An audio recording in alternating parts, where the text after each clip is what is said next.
बहुत पहले सिनेमा हो गया होता है। मुझे लगता है कि राजा बाबू सिनेमा जो बनी थी उसका हीरो पहले मैं ही था, लेकिन टाइमिंग उनकी मिली नहीं, उनका डेट हुआ नहीं। तब तक मेरी डेट कहीं लड़ गई तो मैं कहीं ना कहीं मैं बोला कि सर आप आगे कर लीजिएगा, तो उस सिनेमा का हिस्सा में नहीं बनाने, तो शायद मुझे लगता है कि बहुत पहले ही अमरपाली जी का और मेरा जोड़ी आया होता। लेकिन फिर उसके बाद सुजनी बनी नहीं हम दोनों की। तो ये होता है ना कि समय से पहले भाग्य से ज़्यादा किसी को कुछ नहीं मिलता है। तो शायद अभी ही समय था आस्की के लिए और वो समय मिला अमरपाली जी का और चीज़ें हो रही हैं और बड़ा खूबसूरत सिनेमा बन रहा है, क्योंकि अमरपाली जी अद्भुत एक्ट्रेस हैं और इनके साथ काम करने का एक सबसे बड़ा मज़ा ये है कि वन टेक चीज़ें होती है और बड़ा मज़ा आता है। और जब कोई परफॉर्मर आपके सामने होता है ना, तो खुद को इंसान 100% नहीं 110% देने की कोशिश करता है। तो सामने वाला जब 100 कर रहा है ना, तो कोशिश करता है आदमी 110% हम करें, तो वो मज़ा आता है। तो कुछ करने की इच्छा होती है और फिर वो चीज़ें बड़ी होने लगती है। हमारा डायरेक्टर अगर इतना सोचा है तो हम उसको अपने परफॉर्म से इतना बड़ा कर देते हैं चीज़ों को, तो वो बड़ा बेहतर होता है। तो अगर समझदार एक्टर आपके सामने खड़ा है तो ऑब्वियसली चीज़ें अच्छी होगी।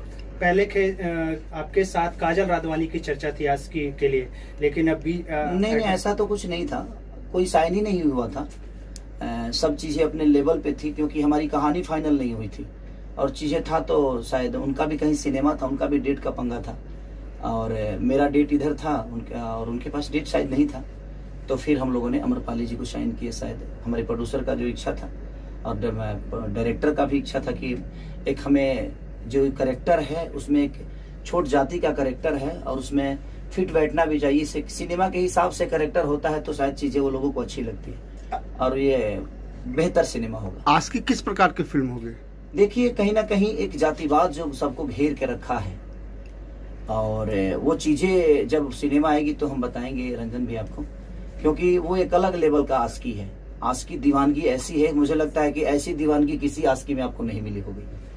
जो जितने भी हिंदी में आस्की बनी है उस सारे आस्की से ऊपर ये सिनेमा है, क्योंकि प्यार का मतलब ये नहीं कि किसी लड़की के लिए हम जान दे दें और जान ले लें। प्यार का मतलब ये होता है कि एक समाज को भी आईना मिले और उस प्यार के बदौलत सिर्फ उसी को नहीं सबको सम्मान मिले। तो ये एक सिनेमा है कि समाज को भी एक सम्मान की तरफ ये सिनेमा लेकर जाएगा और एक अपने जिससे वो प्यार करता है उसको भी लेकर जाएगा।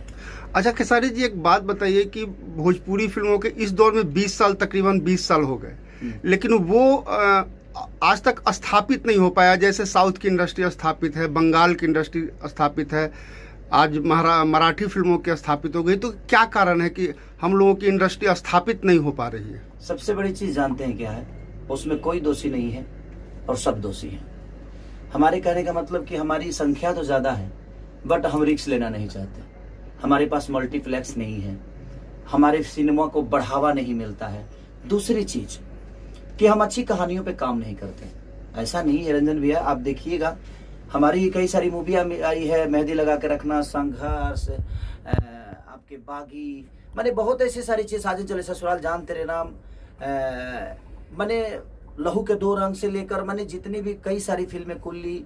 तो जब कहानी पे काम होती है तो हमारी ऑडियंस हमें वो मोहब्बत देती है, बट हमें सिर्फ काम ही करना है, हमें कहानी पे वर्क नहीं करना है, तो फिर कोई मतलब नहीं है। हमारा एक जगह जो है वो मुझे लगता है कि साउथ से भी ऊपर होनी चाहिए, लेकिन आज इंडस्ट्री साउथ ऊपर इसलिए है क्योंकि वो 100 करोड़ लगाना जानते हैं। तो जब वो 100 करोड़ लगाना जानेंगे तो शायद वो 150 करोड़ कमाना भी जानते हैं। तो जब हम लगाएंगे ही नहीं तो हम कमाएंगे क्या? और हमारे यहाँ 15 दिन में जब कहानी बन जाएगी तो सर कहाँ से वो अच्छी बन पाएगी? उसके लिए 15 महीना लगाना पड़ेगा आपको कहानी पे, आपको मैं कहीं ना कहीं गाने पे। यहाँ तो सिर्फ हीरो का डेट मिला, भाई कुछ भी कर देना है, तो वो चीज़ें होगी तो सब शायद मुझे लगता है कि सबके लिए नुकसानदायक है। तो मैं आज की डेट में खुद ही कोशिश करता हूँ, खुद ही सोचता भी हूँ और कहीं ना कहीं हमारी सोच कामयाब भी होती है। तो मुझे लगता है कि सोचने की ज़रूरत है और हर डायरेक्टर को सोचने की ज़रूरत है कि अगर वो कहानी अच्छा लिखेगा, कहानी कुछ नई ताज़ा होगी, उससे समाज को अगर कुछ मिलेगा तो शायद हमारी भी कहानी, हमारी भी सिनेमा बड़े लेवल तक पहुंचेगी। और मैं इसमें नेताओं को भी दोष इसलिए नहीं दे सकता कि अगर आप उस लेवल की सिनेमा बनाएंगे, जैसे कि मेरी मेहंदी 3 अभी रिलीज हुई तो कई मल्टीप्लेक्स में लगी और बड़े अच्छे रिस्पॉन्स रहे उसके। तो मुझे लगता है कि अगर अच्छी सिनेमा हम बनाएंगे तो उसका भी भविष्य बनेगा और आज नहीं तो कल हमारी समाज उसको देखेगी। तो कहीं ना कहीं फैक्टर हर आदमी है, उसमें मैं भी फैक्टर हूँ। भी, डायरेक्टर भी फैक्टर है, प्रोड्यूसर भी फैक्टर है, डिस्ट्रीब्यूटर भी फैक्टर है और सरकार भी फैक्टर है। इसमें ऑडियंस का 1% का दोष नहीं है। अगर हम जो हिसाब के चीज़ें देंगे, मुझे लगता है उसी हिसाब से ऑडियंस हमें प्यार देगी। अच्छा, पहले भोजपुरी फिल्मों का सबसे बड़ा मार्केट बिहार है, उसके बाद उत्तर प्रदेश है। तो पहले शूटिंग होती थी मुंबई में, फिर गुजरात में, अब ज़्यादातर शूटिंग हो रही है यूपी में। बिहार में क्यों नहीं हो रही है? देखिए, बिहार में नहीं होने का कारण व्यवस्था वो बिहार में नहीं मिल पा रहा है। और सब्सिडी, मान के चलिए कि जो लोग हैं कि कुछ सब्सिडी से सरकार का हेल्प मिल जाता है, तो उनका शूटिंग का खर्चा, जो होटल का खर्चा, जो वहाँ पे बिल पे कर रहे हैं, आज यहाँ खाने का खर्चा, होटल का खर्चा, गाड़ी का खर्चा, तेल का खर्चा, क्रेन का खर्चा, मतलब जो चीज़ें खर्चा होता है, तो कहीं ना कहीं सरकार उसको हेल्प कर देता है। तो सब्सिडी का जो जरिया है यूपी सरकार का, वो काबिलिय तारीफ है और इसके लिए मैं धन्यवाद देना चाहता हूँ इस सरकार को, जिन्होंने सब्सिडी का दौर चलाया और हर आदमी सब कहीं ना कहीं, कुछ जो फिल्में टूटती थी, जो प्रोड्यूसर बर्बाद हो जाते थे, तो कहीं ना कहीं सब्सिडी के आसरा से लोगों को बचे ना बचे, लेकिन वो बर्बाद नहीं हो पाते हैं, तो फिर आगे हिम्मत करके वो चीज़ें बनाते हैं। अगर बिहार में भी सब्सिडी का अगर दौर चल गया, तो शायद मुझे लगता है कि बिहार में भी सारे लोग शूट करेंगे। अगर वो व्यवस्था उस टाइप की हो गई, तो शायद क्यों नहीं बिहार में शूटिंग होगी। सर, आपके पास एक आरोप लग रहा है, कुछ लोग सोशल मीडिया पे कह रहे हैं कि आप जिन बच्चों को गोद लिए हैं उनकी फीस नहीं दी जा रही है। तो इस पे पढ़ना भैया ने ऑलरेडी लाइव किया है, अखिलेश जी ने भी किया है, तो आपकी तरफ से क्या मैसेज है? देखिए, मैं कितनों को गोद लिया हूँ और कितनों को क्या जाता है नहीं जाता है, ये मुझे पता है और मेरा ज़मीर जानता है।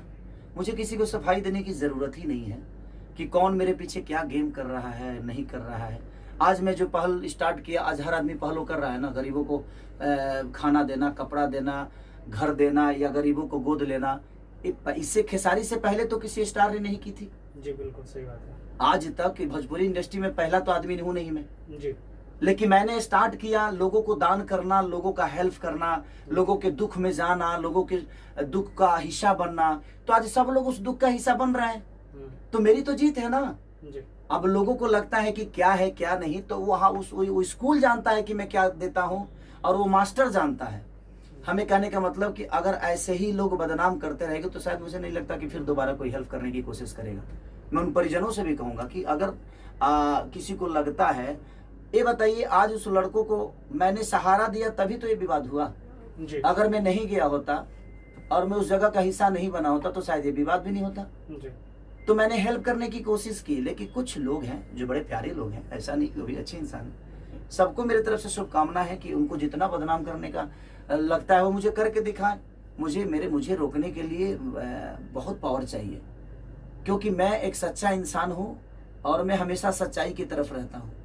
6 महीना में अच्छी बताइए कि 6-7 महीने से तो स्कूल ही बंद है, जी। तो कहाँ फीस दूं? मैं से रोड पे फेंकते रहूं फीस? बिल्कुल सही बात है। फीस तो आज 7-8 महीने से स्कूल हर जगह बंद है, जी। तो कहीं ना कहीं हम रोड पे फीस फेंकते तो नहीं रहेंगे ना। जी। मेरा मानना, जिनको जो बोलना है बोले, जिनको काम नहीं है सर वो क्या करेगा? कोई तो काम कर रहा है। आज बताइए कि मेरे पीछे कोई बोल रहा है तो बुरा कैसे है? बशर्ते ठीक है, उसका काम है बोलना। मैं अपने चीजों को ऐसा थोड़ी है जो उसके कहने से मैं किसी को हेल्प करना बंद कर दूंगा। जितना लोगों को बोलता है, कम से कम ये देख कर लोग आज दान तो करने लगे, नहीं तो कोई दान तक नहीं करता था। कलाकार को किसी पब्लिक से लेना देना ही नहीं होता था सर। जिस तरीके से आप बाढ़ पीड़ितों को मदद करते हैं, ठंडी में कंबल बांटते हैं, और तो उन लोगों के लिए क्या मैसेज जो गलत तरीके से आपको प्रमोट करते हैं, एक तरीके से बदनाम करने की कोशिश करते हैं? ऐसे ही बताइए, गलत तरीके से प्रमोट करने वाले तो 1 ही 2 लोग होंगे, जी। लेकिन मुझे प्यार करने वाले करोड़ों में हैं। जी। तो मैं उन 2 लोगों के बातों को लेकर मैं करोड़ों का हेल्प करना बंद कर दूं, ये तो मेरे नेचर में नहीं है। कि 2 लोग, देखिए हाथी हूं मैं और मैं चलूंगा और मुझे कोई रोक ही नहीं सकता। बाकी जो भौंकने वाले हैं भौंके, मुझे कोई फर्क नहीं पड़ता। इसलिए फर्क नहीं पड़ता क्योंकि मैं उनके लिए सोचता ही नहीं। मैं सोचता उनके लिए हूँ जिन्होंने मुझे मोहब्बत देकर यहाँ तक बढ़ाया है। तो मैं चंद चीजों के लिए, जो मेरे बारे में क्या बोल रहा है, मैं तो सर न्यूज ही नहीं देखता, मैं फेसबुक तक नहीं चलाता। कुछ लोगों ने मेरा नंबर वायरल कर दिया, तो मैं नंबर ही दूसरे मोबाइल में डाल के उस मोबाइल को बंद कर दिया। दूसरा नंबर शायद सबके वहां, जिसका नंबर सेव है मेरे पास आता है जाता है, जिससे मुझे बात करनी है वो मुझे पता है, किससे मुझे बात करनी है। तो जितना नंबर वायरल करना है भाई तुम लोग कर दो, मुझे कोई फर्क ही नहीं पड़ता। मैं अपने काम में इतना बिजी होता हूँ कि 24 घंटा मोबाइल लेके तो बैठता नहीं हूँ, और मेरा काम देखने वाला कोई और है। तो जिनको जरूरत है खेसारी की वो अपने आप संपर्क वहाँ करेंगे। सोनू जी हैं, विवेक जी हैं, तो सारे लोगों से मिल के काम तो हमारा हो ही रहा है। किसी के नंबर वायरल करने से मेरा काम बंद थोड़ी होने वाला है, और मैं परेशान थोड़ी होने वाला हूँ, नहीं होने वाला हूँ। इसलिए नहीं होने वाला हूँ कि मैं 1 2 3 4 5 लोगों के बोलने से मेरी जीवन तो नहीं चलती है। मुझे मोहब्बत देने वाले करोड़ों में है, 5 लोग भौंकने वाले हैं, तो उससे क्या फर्क पड़ता है? भौंकने दीजिए, कौन मेरे बारे में क्या बोलता है मुझे फर्क ही नहीं पड़ता। क्योंकि मैं अब छोटी छोटी चीजों पे फर्क डालना शुरू करूंगा, तो मेरा पोजीशन अब वो नहीं है कि मैं छोटी छोटी बातों को लेकर किसी से लड़ जाऊं, किसी से झगड़ जाऊं। और मैं हेल्प जो करने वाली चीजें हैं, मैं किसी को क्या देता हूं नहीं देता हूं, ये मेरा ज़मीर जानता है, और मैं जानता हूं, मेरे अपने जो लोग हैं वो जानते हैं। और इनके कहने से, किसी के कहने से मेरे ज़मीर को कोई असर नहीं पड़ने वाला है। जितना बदनाम करना है कोई कर दे। सब सीता इतनी बड़ी, हमारी रामायण की सबसे बड़ी अनमोल रतन न सीता थी, उन पे भी आचरण लगाने वाले लगाए ना जी। ऐसा तो नहीं। तो जब भगवान को किसी ने नहीं छोड़ा, भगवान को भी दोषी बना दिया, तो हम तो इंसान हैं। और ऐसे क्षुद्र लोग आएंगे आपके जीवन में, ऐसा नहीं है कि नहीं आएंगे। ऐसे भौंकने वाले हजारों आपके आएंगे, लेकिन आपका रास्ता कुछ अलग है। आप अपने रास्तों के मत छोड़िए, इनको भौंकने दीजिए। जितना भौंकना है ये भौंकेंगे, शांत हो जाएंगे। मैं इसलिए नहीं बोल रहा हूँ कि मैं सीधा आदमी हूँ। किसी और के लिए भौंकेंगे तो अपने आप ये आदत बनी रहेगी तो अच्छी रहेगी ना। मैं तो बिगाड़ता हूँ, मैं आदतों में लाता हूँ। नहीं बोलने का कारण मेरा यही है कि आप बोलो, मैं नहीं बोलूंगा। मैं नहीं बोलूंगा तो शायद ये, अगर आपके नेचर में चीजें रहेगी तो आप किसी को ऐसे ही बोलोगे। तो हर आदमी खेसारी तो नहीं है, तो फिर आपका अपना खुद ही समझ में आ जाएगा कि आप किस लेवल के हो और क्या हो। तो चंद लोगों की बातों के लिए मुझे प्रेशर नहीं रहता है। मैं बड़ा मस्त मौला आदमी हूँ। हमारा जो जीवन बना, हम विवादे में रही ले भाई, हम विवादे में रही ले। रीजन ये बाजी, जब आप अच्छा करिएगा भाई तो आपको झेलना पड़ेगा, ये दिमाग में रख लीजिए। आप जब अच्छा करिएगा, पत्थर साधुओं पे चलता है सर, क्रिमिनल पे किसी की औकात नहीं है पत्थर चलाने की।